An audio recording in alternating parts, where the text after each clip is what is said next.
Welcome to the Coaching Crowd podcast with me, Zoe Hawkins, and my friend and co-host Jo Wheatley. Welcome, everybody. Today we're talking about coaching in schools, which is very different to other podcasts that we've recorded before. And we're going to be sharing with you some of our perspectives, thoughts and reflections, having been educated in school ourselves and having children in the school system at the moment. And one of the reasons that we are bringing this topic today to explore is because we've had a number of coaches and people in education on our courses or attend our summit. And I was also asked recently by somebody, what were my thoughts and views around coaching in schools? So Zoe, where shall we start? It's a really big topic, isn't it? And I think the start for me is coaching, of course, for us would be incredibly valuable to have in schools, both in the curriculum, available to teachers, available to leadership.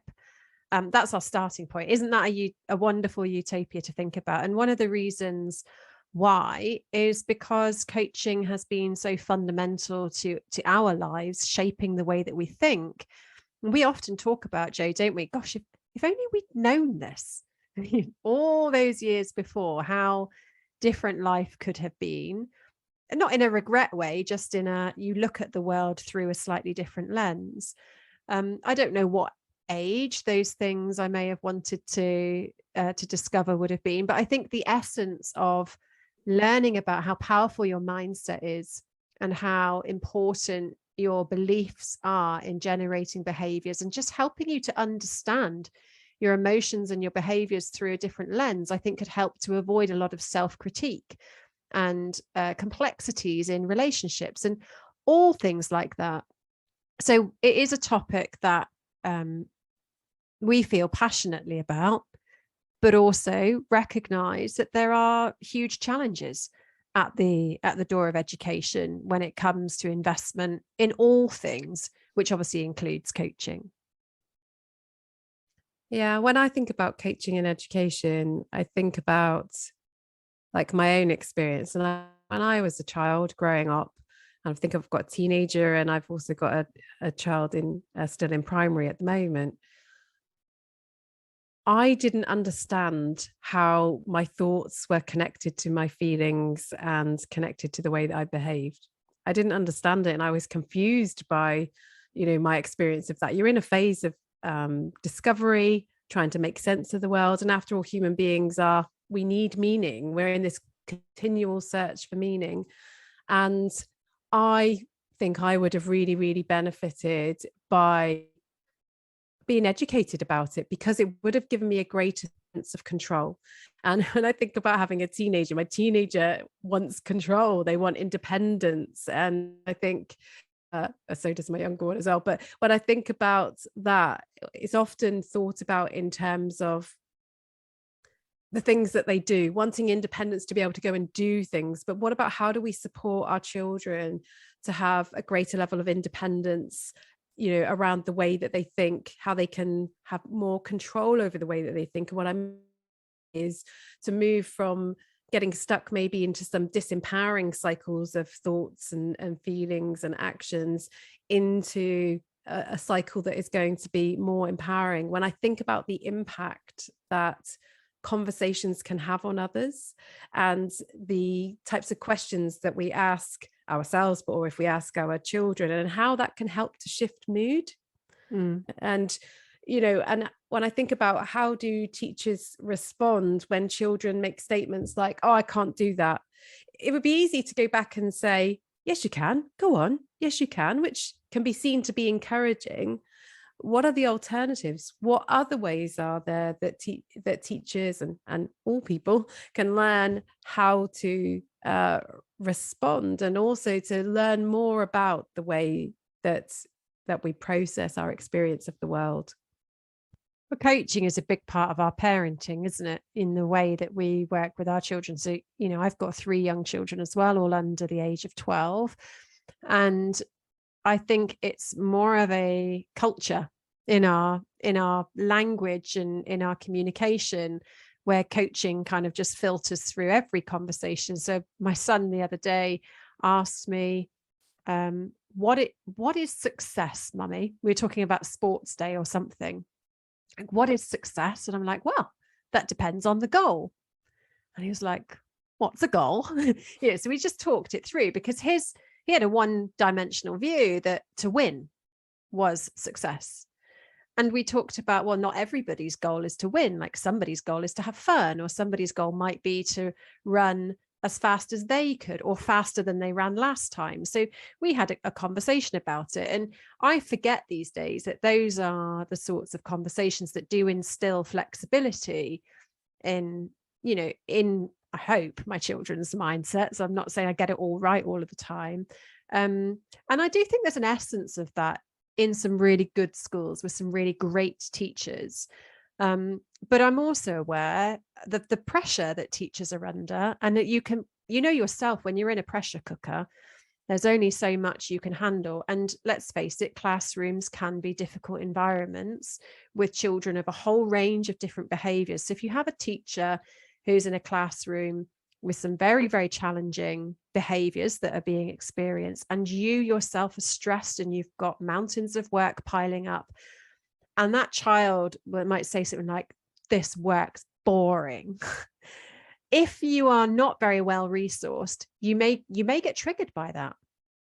And I know through experiences my children have had that sometimes teachers, because they're human, have responded in a less than ideal way to those sorts of behaviors. And so, yes, there's kind of coaching for the children to help them understand, their mindset, but also how it might be really helpful for teachers to have support, to be able to gain different perspectives on the environments that they find themselves a part of, to be able to process those reactions that they are having when feeling challenged by the behavior of their class. And I think coaching could provide an amazing space to be able to support teachers with that challenge. Yeah, I mean, schools are melting pots, aren't they? They're community hubs. There's a huge amount of responsibility and demand on people working in education, and we need great teachers and lots of them. And what we hear in the news is that lots of people are leaving the teaching profession, and so it leads us to consider: is there a role that coaching could play in helping teachers to be able to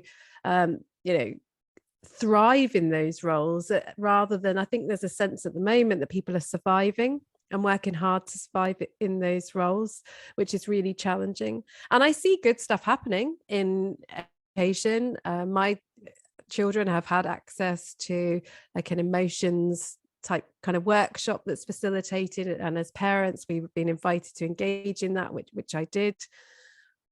And I think there's inconsistency. So what does that look like beyond the workshop or the afternoon that the children have spent working on that? And like you, I do work with the children at home where situations arise, and I think it might be useful for them. I will offer them something just to see if there's an interest there.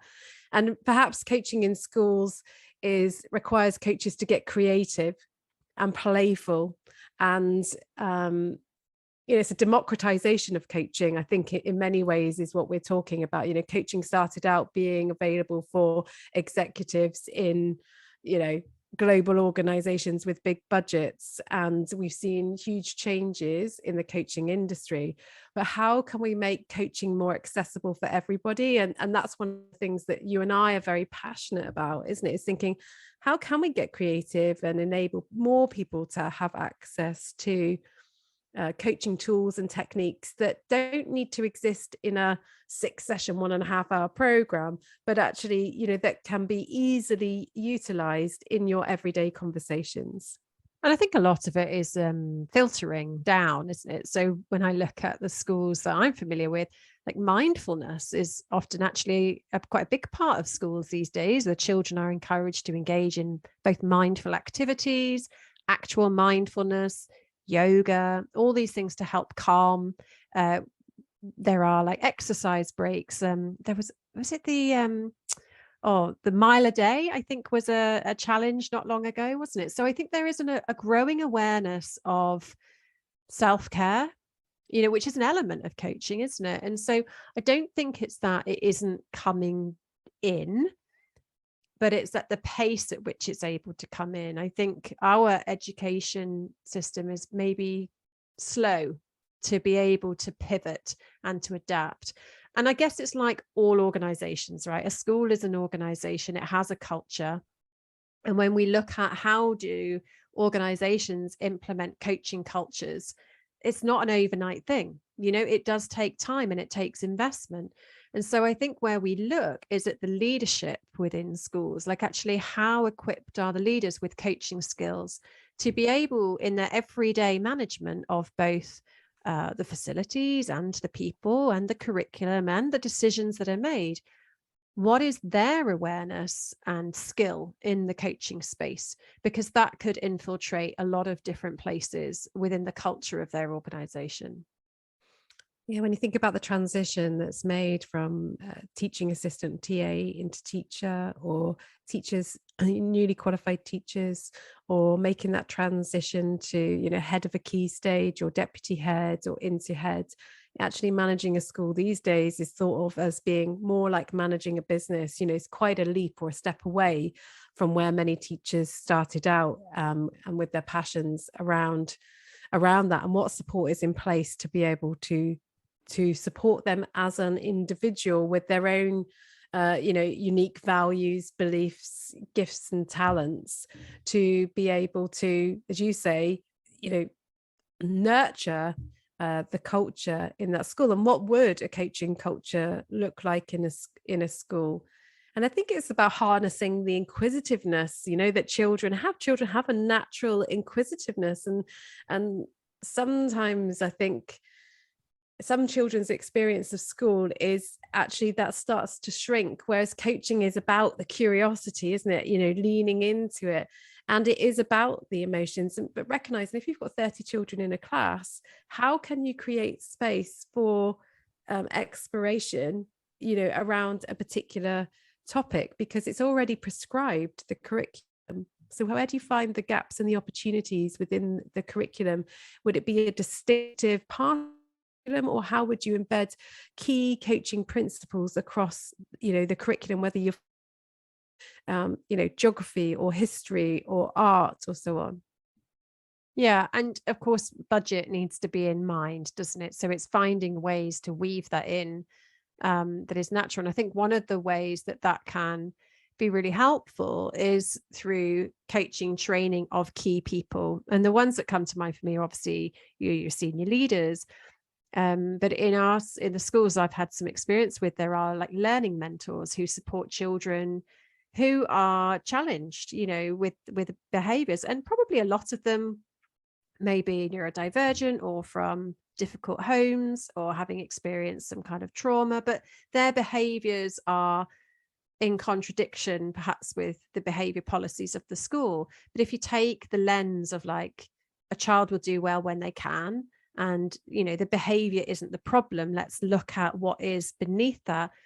Obviously teacher training goes a very long way, and the CPD around coaching can enhance an even greater understanding of behavior and specialist training there. So yes, that requires investment, but there are lots of different levels and ways to access that training as well. So there is no simple solution, I think, is what we're saying. We would love to see more coaching in schools. We would love to see it from the outset. But there is a real challenge with budget, and how do you get the impact that you want to have through that investment? And, we can talk about the false economy of, the cost of not investing at an early stage with young people to help them develop their self-esteem, their resourcefulness, to help, them, to support them longer term with their mental health, rather than waiting until there's a stage where they may struggle with their mental health because they don't have the capabilities, they haven't been taught the strategies to be able to thrive and to bounce back from setbacks, and to be able to tolerate stressful situations like exams or other events that might happen outside of school. And then there is the reality too of the limits of the budget, that there are limits with it. But what are the small bite-sized chunks? Because sometimes things can feel too overwhelming and too big, so we don't get started at all. But what are the possibilities, you know, within schools? Where can we get started in schools? Or maybe it is about the piece around consistency, and how can we simplify what coaching is so that it's able to be accessible from an early age and maybe built on layers for the pupils. And so teachers at different stages would only need to have a different level of knowledge, perhaps around coaching and mentoring, that continuum that we talk about, because maybe the existing model, like where does the existing education model sit along that coaching and mentoring continuum? And I think we need to acknowledge that it's not there. You know, I was thinking as you were talking there, the concept of marvelous mistakes, you know, I was reflecting on, you know, there is no failure, only feedback. You know, there are elements of coaching within the profession and within the curriculum that are weaved in by great teachers and great schools. So it'd be great to see that, as a consistency across all schools. And I think probably the most pressing piece that I see at the moment is what we talked about earlier, like the support for the teachers, so that teachers can remain great and schools can remain great, because they attract great teachers and more teachers coming into the to the profession. And I think coaching has a real role to play in supporting in that burnout space, not when teachers are burnt out, but in ensuring that it doesn't get there. That doesn't have to be a one-to-one, like that can be group settings, you know, in facilitating, group meetings where ideas and perspectives are shared, and there's a place for emotions and challenge to be expressed as well. It takes a huge amount of energy to be able to, you know, support, you know, a class of 30 human beings, let's say 20, 30, however many a class, and all of the uniqueness of the pupils and the different energy, you know, that they bring. And where is that place for teachers to be able to, offload that, discuss it, get new perspective, really be able to sustain that over a long period of time. So, you know, we think teachers, we're teachers ourselves because we're trainers. So we're not teachers in schools, but we do have a coaching school. So, you know, in many ways, we fall into a similar category. And I think creating, you know, like those peer groups, as you're talking about, to be able to support each other, you know, teachers do get development. So maybe it's a case of, you know, prioritizing coaching in those development periods and then innovating, you know, in an individual school, in the individual lesson, as well as bringing parents along too. I mean, when I've attended things at my children's school, there often aren't many parents that do actually attend. And it is I was talking about earlier, it is a community approach. You know, the school, it's not only the school, you know, as a community, we are raising, you know, the young people of tomorrow.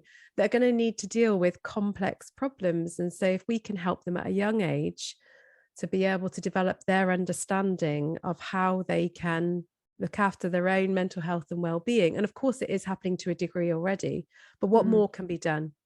Yeah. And as you were saying there around, you know, it's a community, the thought that I had is, you know, similar to you, it's not all on the schools, it's not all on the teachers. We have a lot of people who come on to our coaching training through the lens of obviously wanting to make an impact in their role and develop their coaches, but as parents. And we often hear on our courses, like, I've started using this with my teenager, I've started using this with my child. Like, if you're a parent and you recognize that you have a child who you think would really benefit from different strategies, opening up their perspective, developing a healthier mindset, like, you go train to be a coach so that you can become a parent who also has skills and strategies to be able to impart onto your children. That is a gift that you can give that may be within your ability to offer.